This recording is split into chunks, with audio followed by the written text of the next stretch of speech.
Shalom. Siapa yang hari ini merasakan berkat Tuhan berlimpah boleh angkat tangan?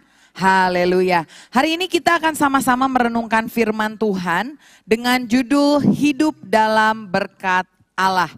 Saya mau mengajak setiap dari kita untuk membaca firman Tuhan di dalam Kitab Kejadian pasal yang ke-12 ayat ke-1 sampai ke-3. Kita akan baca bersama-sama 1, 2, 3. Berfirmanlah Tuhan kepada Abram, pergilah dari negerimu dan dari sanak saudaramu dan dari rumah bapamu ini ke negeri yang akan kutunjukkan kepadamu. Aku akan membuat engkau menjadi bangsa yang besar dan memberkati engkau serta membuat namamu masyhur. Dan engkau akan menjadi berkat, aku akan memberkati orang-orang yang memberkati engkau dan mengutuk orang-orang yang mengutuk engkau. Dan olehmu semua kaum di muka bumi akan mendapat berkat. Amin. Satu kali ada seorang pedagang, seorang petani yang miskin, yang dia memiliki seekor kuda. Dan kuda ini adalah kuda yang dia pelihara semenjak kecil, dan dia menyayangi kuda ini seperti anaknya sendiri. Dia berikan pakan yang terbaik, dia rawat dengan baik, bulu kudanya dia suka sikat dengan baik. Dan sampai satu kali ada seorang saudagar kaya melihat kuda tersebut. Dan dia datang sama sang petani miskin dan dia bilang, boleh nggak Pak saya beli kudanya ya? Petani ini bilang, sorry ini kudanya bukan untuk dijual. Karena kuda ini udah saya sayangi sekali. Kemudian saudagar kaya ini bilang, Pak coba dipikir sekali lagi. Saya mau memberikan penawaran dan penawaran ini saya rasa cukup buat Bapak beli rumah, beli traktor yang baru untuk Bapak pergi ke ladang, cukup untuk membeli alat transportasi seperti motor atau mobil. Bapak cuma hanya kehilangan satu ekor kuda saja. Tapi tetap petani miskin ini bersikeras, saya nggak mau jual kuda ini. Karena penawaran yang begitu mahal, teman-teman petani di sekitar rumahnya mendengar. Dan ketika ada tawaran tersebut, teman-temannya bilang, wah ini teman kita petani miskin dapat berkat rezeki nomplok ini. Tapi sayang karena ditolak, mereka bilang, alah kok berkat ditolak sih, nggak kira-kira. Dan kemudian 2-3 hari setelah dia menolak tawaran itu, ternyata kudanya kabur, hilang entah kemana. Dan orang-orang mulai berkata, tuh kan kemarin berkatnya lepas, sekarang dapat kemalangan, kudanya hilang. Tapi petani ini bilang, ya nggak apa-apa lah, nanti juga bisa dicari lagi. Tapi di luar dugaan sang petani, seminggu kemudian kuda ini kembali ke kandangnya. Dan bukan hanya kembali, ternyata kuda ini membawa satu pasang atau pasangannya ya, satu kuda betina lain. Dan kedengeran lagi oleh teman-temannya, dia bilang, wah ini sih berkat, luar biasa, hilang loh, tapi bisa balik dan bawa kuda liar betina yang sama cakepnya. Jadi sekarang si bapaknya punya 2 kuda. Akhirnya setelah seminggu ada di rumah, anak dari petani ini bilang, Pah boleh nggak? Kan ini ada kuda liar nih, saya mau coba jinakin. Petaninya bilang, boleh silahkan, tapi kamu hati-hati ya. Karena kalau kuda liar didudukin itu biasanya marah. Dan betul saja, anak ini menaiki kuda tersebut mungkin karena terburu-buru, dia kira sudah jinak, ternyata belum. Kudanya angkat kakinya tinggi-tinggi dan dia jatuh ke lantai. Jatuh dan kakinya pun patah. Kembali teman-teman sang petani bilang, aduh ternyata kuda yang kita kira berkat kemarin adalah kuda yang bawa kesialan, kemalangan. Lihat tuh kasihan sekali anaknya, kakinya patah.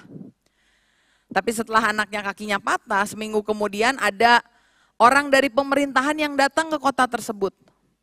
Karena sedang situasi perang, dia bilang sama semua orang yang ada, kalau kamu punya anak laki-laki, ayo masukkan untuk berperang wajib militer.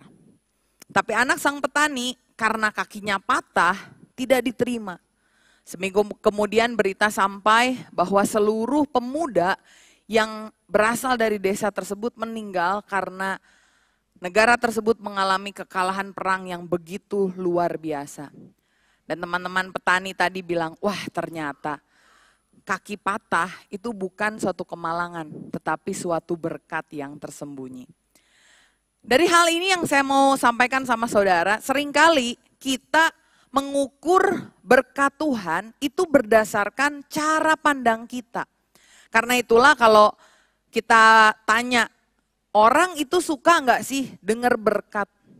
Mereka pasti termasuk kita ya, rata-rata suka melihat atau mendengar segala sesuatu yang berhubungan dengan berkat. Saya lihat di YouTube khotbah-khotbah yang judulnya kira-kira seperti hidup diberkati, itu viewernya ratusan ribu. Kalau viewer dari kunci berkat itu juga banyak.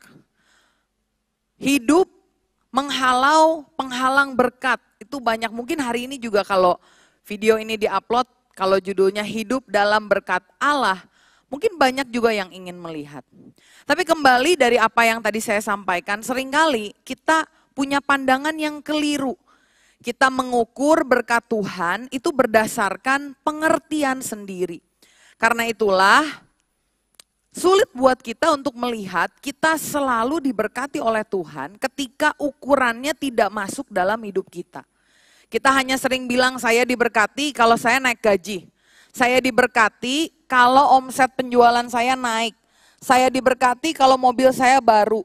Saya diberkati kalau orang yang saya gebet itu menerima saya. Saya diberkati kalau saya sehat. Sebaliknya, kalau saudara merasa gaji kok nggak naik-naik, omset kok turun, mobil kok dari dulu itu aja, cewek yang udah dideketin 1 tahun tiba-tiba menolak, saudara bilang saya tidak diberkati. Karena itu kita seringkali hidupnya up and down, up and down, up and down. Kalau menurut kita, oh kita sedang menerima kenikmatan hidup, diberkati sama Tuhan. Tapi kalau lagi enggak, kita bilang kita enggak diberkati. Makanya kita enggak bisa nyanyi lagu, aku diberkati sepanjang hidupku diberkati. Karena seringkali kita melihat berkat itu sesuai dengan tolak ukur kita.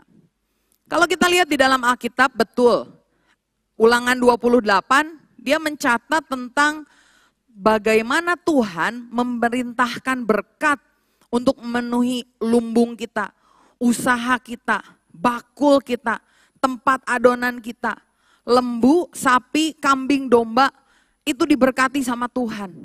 Kita punya semua itu, tapi bagaimana kalau saudara baca Alkitab yang sama seperti yang saya baca, Alkitab yang sama mencatat tentang bagaimana orang yang berduka cita itu adalah orang yang diberkati. Sabda bahagia bilang blessed. Orang yang berduka cita adalah orang yang diberkati. Orang yang miskin di hadapan Allah itu adalah orang yang diberkati. Orang yang dicela, dihina, difitnah karena kebenaran adalah orang yang diberkati. Kalau kita lihat ternyata ukuran firman dengan ukuran pandangan kita ini berbeda. Ketika kita melakukan ukuran kita dan kita lihat pakai kacamata kita, ada hal kedua yang terjadi. Seringkali kalau kita lihat tolak ukur itu tidak terpenuhi, kita bilang pasti ada yang salah. Seakan-akan berkat Tuhan itu seperti formula. Kita bilang kalau misalkan gaji saya nggak naik-naik, karir saya kayaknya kurang baik, mungkin ada yang salah dengan saya. Suka kita bilang apakah saya kurang iman? Ataukah persembahan saya kurang banyak? Ataukah perpuluhan saya kurang lancar? Ada orang yang suka bilang gini, berikanlah persembahan perpuluhanmu, maka belalang-belalang pelahap akan dihalaukan. Dan saudara bilang, rasanya saya udah bayar perpuluhan, kok belalang pelahap rasanya masih datang. Kalau saudara bilang tidak ada yang salah dengan yang saya lakukan, yang saudara akan lakukan adalah saudara mulai menyalahkan yang lain. Siapa yang saudara salahkan? Mungkin Tuhan. Saudara mungkin bilang, Tuhan kok Tuhan jahat sih? Tuhan kok Tuhan tidak adil? Tuhan kok engkau tidak peduli? Sekali lagi, Kalau kita melihat dengan tolak ukur yang salah, cara pandang yang salah, dan ketika itu tidak terpenuhi, kemudian kita menyalahkan Tuhan, kita perlu bertanya. Di dalam Alkitab, ada orang yang matinya pun masuk ke dalam pangkuan Abraham. Namanya Lazarus. Dia meninggal dalam keadaan apa? Dalam keadaan miskin dan sakit. Bagaimana dengan Yohanes Pembaptis? Dia adalah orang yang mengabarkan Injil. Saya rasa salah satu orang yang paling radikal di zamannya Yesus. Kalau pakai cara pandang kita, kita akan pikir ketika Yohanes Pembaptis ditangkap oleh Herodes, harusnya dia dibebaskan. Harusnya dia tidak dipenggal oleh Herodes. Toh kan dia pelayan Tuhan, toh dia memberitakan Injil. Tapi kenapa pada akhirnya Yohanes Pembaptis yang memberitakan Injil harus mati di tangan Herodes? Ini adalah kebenaran firman Tuhan yang orang tidak suka untuk dengar. Tentu lebih mudah untuk kita mendengar tentang berkat, seperti tadi, lumbungmu dipenuhi, usahamu diberkati dan lain-lain. Tapi malam ini saya mau mengajak saudara untuk melihat kebenaran. Karena kebenaran ini adalah sesuatu hal yang sangat penting yang mengubahkan kehidupan kita. Kalau kita punya dua cara pandang ini, pakai tolak ukur berkat dengan pengertian sendiri, dan kalau tolak ukur itu tidak terpenuhi, kita jadi bilang Tuhan salah, makanya ada timbul dua perdebatan teologi. Satu teologi kemakmuran yang hanya ngomong kalau ikut Tuhan pasti diberkati, pasti sehat, pasti sembuh, pasti baik. Tapi di sisi lain ada teologi kemiskinan yang bilang bahwa berkat itu jelek. Orang Kristen mengikut Tuhan gak boleh kaya. Uang itu jahat, ini tidak baik. Mana yang kita pilih? Saya simpulkan kedua pandangan itu terlalu memfokuskan pandangan terhadap tangannya Tuhan. Padahal yang Tuhan mau kita itu fokus sama wajahnya. Jangan cari tangan Tuhan, tapi mari kita cari wajah Tuhan. Artinya kita cari perkenanan Tuhan. Bukan sekedar ngomongin berkat lebih atau berkat kurang. Kalau kita memakai cara pandang sendiri, kita hanya fokus teologi kemakmuran atau teologi kemiskinan. Itu inti-intinya hanya berbicara seputar berkat. Yang kedua, kalau orang punya pandangan seperti itu, seringkali hubungannya dengan Tuhan yang harusnya relasional menjadi transaksional. Tuhan, kalau saya lakukan A, engkau harus lakukan B. Kalau saya lakukan B, engkau harus lakukan C. Ada seorang anak kecil ini pengen punya sepeda. Dia minta sama orang tuanya nggak dikasih-kasih. Dia minta sama oma opanya nggak dikasih-kasih. Akhirnya dia ke sekolah minggu, dan gurunya bilang, kalau kamu mau sesuatu, kamu doa sama Tuhan. Akhirnya anak ini doa, dan sayang sekali jawaban doanya tidak sesuai dengan apa yang dia inginkan. Karena dia pengen dapat sepeda cepet-cepet, tapi dia doa udah seminggu kok gak dapet-dapet. Akhirnya dia puter otak, dan dia teringat, oh di ruang tamu mama saya punya patung Ibu Maria, ibunya Yesus. Dia lari ke ruangan tamu, dia bungkus itu patung, dia masukkan ke dalam plastik, dia bawa, dia gotong ke dalam kamarnya, dan dia berlutut. Lalu dia berdoa, Tuhan, lihat, ibumu ada bersama dengan aku. Kalau engkau tidak mengabulkan doaku dan memberikan sepeda besok hari, tidak ada yang tahu nasib ibumu akan seperti apa. Karena itu Tuhan, kabulkanlah doaku.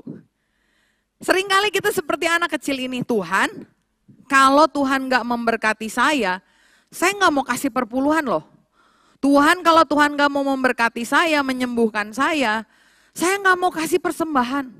Saya akan berhenti melayani. Kalau dalam pekerjaan saya kena PHK. Itu yang disebut sebagai hubungan yang bukan relasional tetapi transaksional. Menarik kalau kita lihat di dalam bahasa Ibrani, kata berkat itu diambil dari kata barak.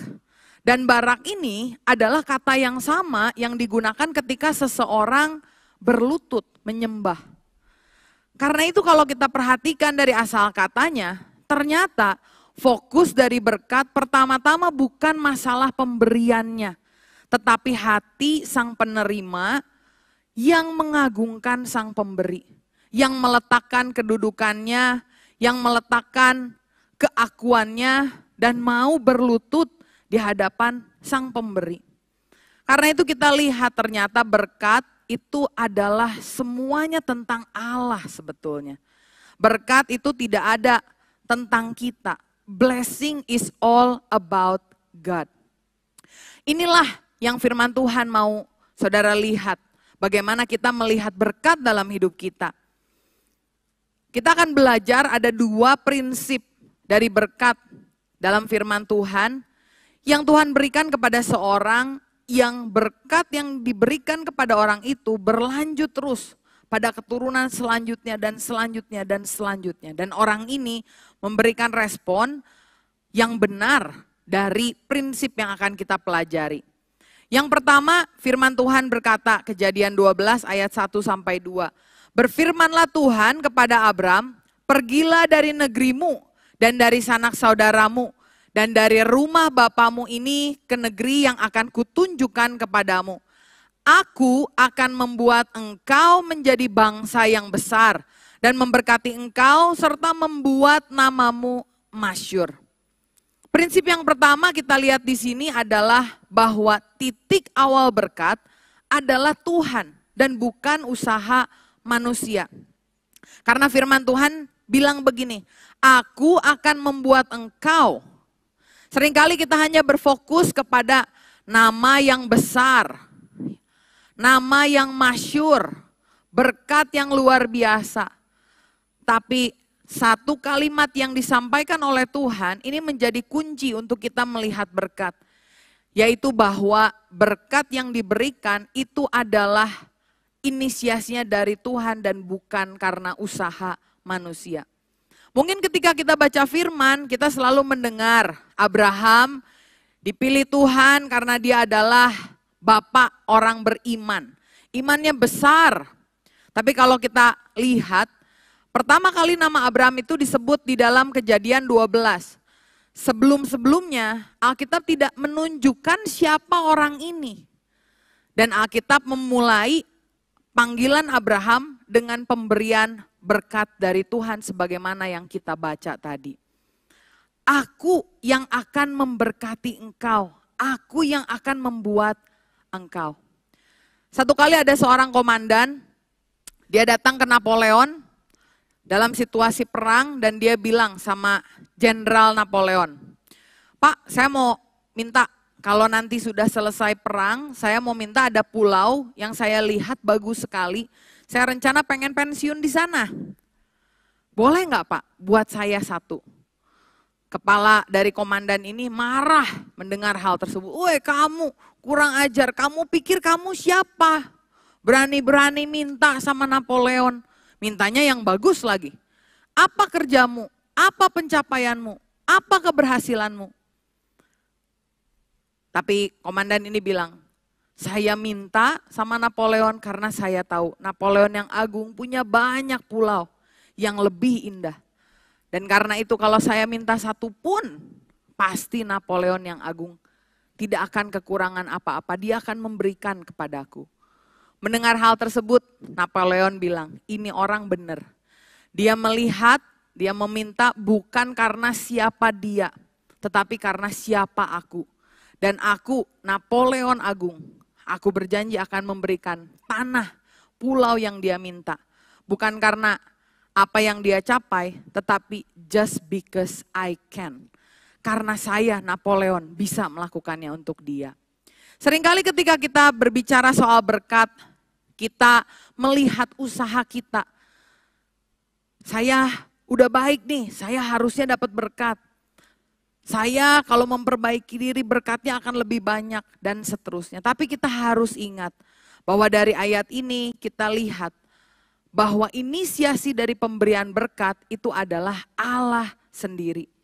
Karena kalau kita lihat sebetulnya Abraham Memang dia bapak orang percaya, tetapi di dalam kehidupannya ada begitu banyak hal-hal yang salah yang dia juga lakukan.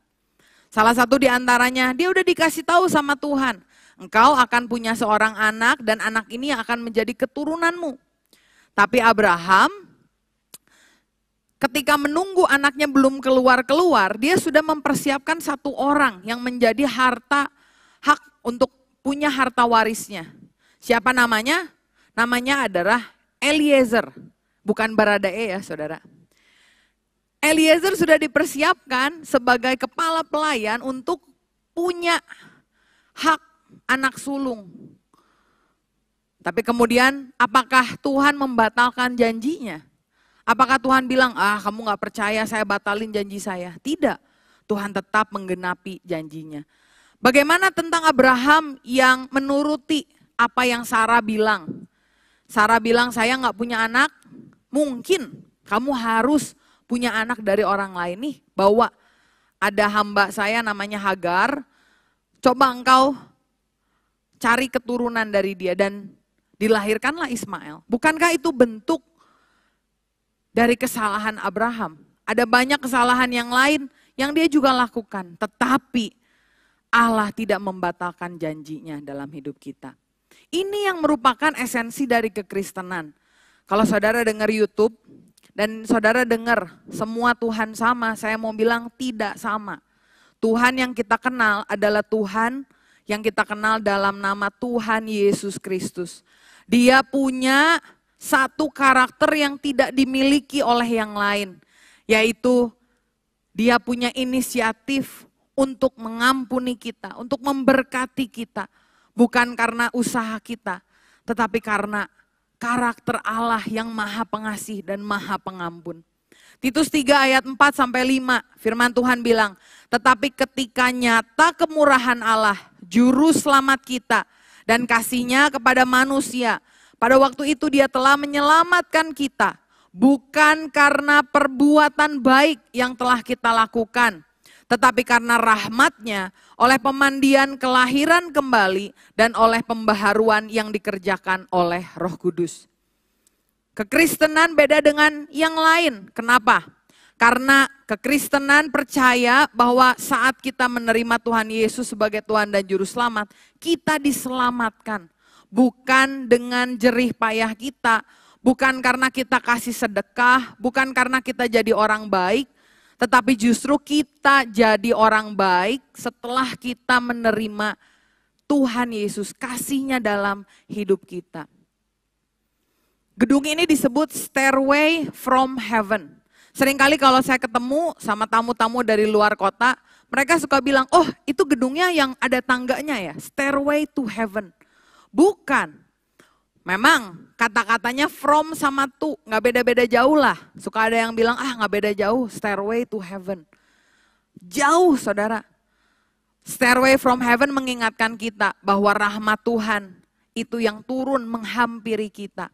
Rahmat Tuhan itu yang diberikan kepada kita bukan dengan usaha kita. Tetapi karena kasih-Nya Tuhan, karena karakternya Allah. Kekristenan berbicara soal grace, kasih karunia. Sesuatu yang seharusnya tidak kita terima, tetapi karena Allah Maha Pengasih, Dia memberikannya kepada kita. Berkat diberikan kepada kita bukan karena kebaikan kita, tetapi hanya karena kebaikan Tuhan dalam hidup kita. Amin. Yang kedua, apa yang menjadi prinsip dari firman Tuhan? Firman Tuhan pertama menunjukkan bahwa titik awal berkat adalah Tuhan. Sementara titik akhir berkat adalah maksudnya Tuhan. Kejadian 12 ayat 2b sampai ayat yang ketiga firman Tuhan katakan, dan engkau akan menjadi berkat. Aku akan memberkati orang-orang yang memberkati engkau dan mengutuk orang-orang yang mengutuk engkau. Dan olehmu semua kaum di muka bumi akan mendapat berkat. Saudara perlu tahu titik awal dari berkat adalah Tuhan dan titik akhir dari berkat bukan dirimu. Titik akhir dari berkat adalah maksud Tuhan untuk memakai engkau sebagai channel, saluran yang memberkati orang lain. Ada perkataan yang bilang, banyak jalan menuju Roma. Caranya mau gimana bebas. Ada yang naik pesawat, ada yang naik mobil, ada yang naik kereta, ada yang mungkin berjalan kaki. Tapi bagaimanapun caranya, mereka semua menuju ke Roma. Dari peribahasa itu saya ibaratkan Roma sebagai seseorang yang harus Anda berkati. Seringkali orang lupa tujuannya, tapi mereka selalu fokus sama jalannya. Sehingga mereka lebih sering membandingkan satu dengan yang lain. Tuhan, kenapa jalan saya kecil, kok jalan dia gede? Tuhan, kenapa saya naik mobil, kok dia naik pesawat? Tuhan, kenapa saya naik pesawat ekonomi, kok dia naik pesawat bisnis kelas, bahkan pesawat pribadi? Seringkali kita hanya memfokuskan diri pada jalannya. Padahal yang Tuhan mau adalah tujuannya, yaitu kita memberkati orang-orang. Sebagaimana firman Tuhan bilang kepada Abraham, olehmu semua kaum di muka bumi akan mendapat berkat. Ada orang-orang yang diberikan memang berkat yang kelihatannya lebih besar, kapasitas yang lebih banyak, network yang lebih luas. Kenapa?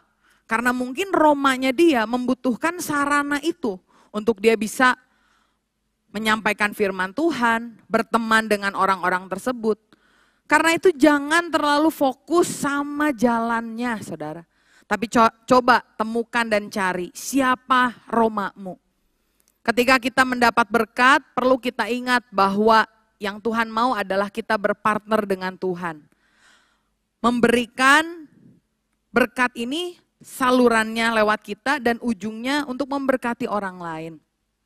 Kalau tadi kita berbicara soal teologi, teologi kemakmuran atau teologi kemiskinan, yang betul adalah teologi penata layan. Artinya kita jadi manajer, kita jadi orang yang mengembangkan apa yang Tuhan beri. Tuhan jelas kok udah bilang dalam firman Tuhan, ada orang yang dapat 5 talenta, ada orang yang dapat 2 talenta, ada orang yang dapat 1 talenta. Tapi kenapa kita suka mempermasalahkan? Kenapa dia dapat 5, saya dapat 2? Kenapa saya dapat 5, dia dapat 10?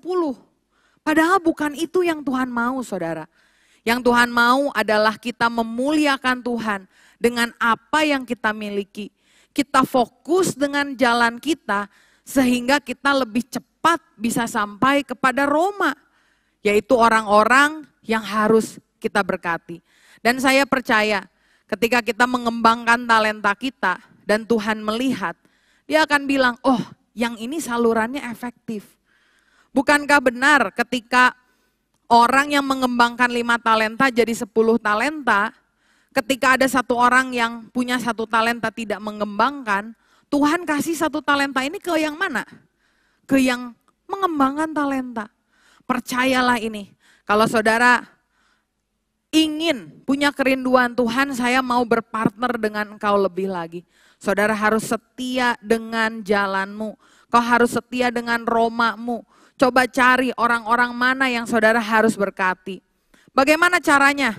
Jangkau jiwa bagi Tuhan. Firman Tuhan bilang gunakanlah mamon yang tidak jujur untuk mengikat persahabatan di dunia, untuk menjalin hubungan, untuk memperkenalkan dia kepada Tuhan. Bagaimana caranya? Berikan teladan dari hidupmu, setia dalam perkara-perkara kecil. Sehingga orang-orang yang ada di sekelilingmu melihat, oh ternyata benar ya, ini orang jadi berkat, jadi teladan buat kita semua. Belajar untuk melayani Tuhan, talenta yang saudara punya. Kalau saudara merasa, saya punya talenta, saya mau kembangkan. Tapi saya belum terus, entah karena waktu, entah karena kesibukan. Saudara ambil komitmen 2023, saya mau kembangkan talenta. Hidup berkemurahan, banyak memberi. Kalau kita menggenggam harta kita nggak kasih sama orang, apalagi orang-orang tersebut, saudara lihat memang membutuhkan, memang saudara terdorong untuk memberkati, dan saudara tidak lakukan, Tuhan akan bilang ini macet nih salurannya. Tapi ketika saudara memberikan apa yang saudara miliki, untuk maksud Tuhan, memberkati orang-orang, Tuhan akan lihat, wah ini salurannya lancar. Saya akan tambahkan secara berkelimpahan. Balik kepada Abraham, apa yang dia lakukan untuk meresponi berkat Tuhan. Dia lihat Tuhan jadi inisiator, Tuhan yang memberikan kepada dia berkat. Dia lihat bahwa ujungnya itu bukan untuk memberkati dia, tapi memberkati orang-orang lain. Kejadian 12 ayat 4 firman Tuhan bilang, lalu pergilah Abram seperti yang difirmankan Tuhan kepadanya. Dia meresponi berkat Tuhan dengan ketaatan. Kalau kita lihat, balik ngomong soal kemakmuran atau kemiskinan. Abram atau Abraham itu adalah orang kaya. Firman Tuhan tulis, dia adalah orang kaya. Tapi yang menarik adalah apa? Dia tidak dikenal sebagai bapak orang kaya. Dia dikenal sebagai bapak orang percaya. Kenapa? Karena dia tidak menaruh identitas dia di dalam kekayaan. Tetapi dia menaruh identitas dia di dalam kepercayaan kepada Tuhan. Kita bisa lihat dengan jelas bahwa bagi Abraham, kekayaan jasmani itu hanya sarana. Hidupnya pun nikmat.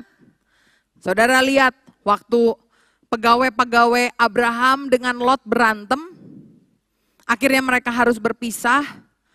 Apa yang Abraham lakukan? Dia kasih kesempatan, walaupun harusnya Abraham yang lebih tua, yang memilih tempat yang terbaik buat dia.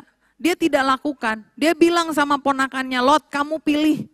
Kemana kamu pergi, saya akan pergi ke tempat yang sebaliknya. Lot pilih Sodom dan Gomora. Yang terbaik, Abraham pilih tempat lain. Kenapa? Karena bagi Abraham, kekayaan itu bukan identitas dia. Apakah dia kaya? Ya. Dari kehidupan Abraham saya melihat, tidak ada salahnya untuk kita diberkati dalam kekayaan. Tetapi ini jadi salah kalau hati kita melekat pada uang, sehingga identitas kita terletak di dalam kekayaan kita. Karena itu kalau saudara hari ini masih melihat, membayangkan berkat, sebagai kenikmatan hidup, harta yang berlimpah. Saudara harus sadari, mungkin saudara belum bisa melihat ada satu kekayaan yang lebih luar biasa. Berkat yang Tuhan berikan, yang terbesar dalam hidup kita. Bukan sekedar hal-hal yang jasmania, bukan hal-hal yang mengenakan daging kita. Tetapi karya berkat terbesar yang Tuhan berikan adalah ketika Tuhan Yesus turun ke dunia, dia mau naik ke atas salib, dia mau tebus dosa kita. Dan ketika kita menyadari hal itu, saat kita memandang salib Kristus, ada lagu yang bilang, and the things on earth should finally dim. Artinya semua hal-hal harta dunia, ketika kita pandang fokus salib Kristus, semua jadi blur, udah gak kelihatan lagi. Kenapa? Karena fokus kita kepada salib, kita melihat itu adalah berkat Tuhan yang terbesar dalam hidup kita. Dan kita bilang, Christ is enough for me. Tuhan Yesus cukup buat saya. Dan ini membuat hidup kita berdiri di tempat yang tepat. Kita melihat bahwa kehidupan kita, setiap berkat yang Tuhan berikan, itu karena bukan perbuatan kita, tapi karena kasih karunia Tuhan. Dan kita menyadari bahwa pada akhirnya berkat itu bukan ditujukan untuk pemenuhan diri saya sendiri, saya, I, myself. Tetapi kita lihat bahwa berkat yang Tuhan berikan adalah sarana untuk kita bisa berpartner dengan Tuhan, memberitakan Injil, memperluas kerajaan Allah di dunia. Berbicara soal blessing, ini ada kata yang menarik juga. Kalau tadi dalam bahasa Ibrani artinya kita berlutut menyembah si pemberi berkat. Dalam bahasa Inggris blessing itu diambil dari satu kata Inggris kuno, yaitu blessing. Bless diambil dari kata blessing. Kata blessing diambil dari kata bless. Dan bless, akar katanya itu adalah blood, atau artinya darah. Ternyata ketika seseorang dulu bilang soal berkat, bukan hal-hal jasmani yang mereka pikirkan. Tetapi berkat itu berbicara sebagai sesuatu yang telah disucikan dengan darah. Darah siapa saudara? Darah Tuhan Yesus Kristus. Mazmur 32 ayat yang pertama berkata, diberkatilah mereka yang kesalahannya diampuni dan dosanya ditutupi. Blessed is the one whose transgressions are forgiven, whose sins are covered. Kesalahannya, dosanya ditutupi. Ditutupi oleh apa? By the blood of Jesus Christ. Oleh darah Tuhan Yesus.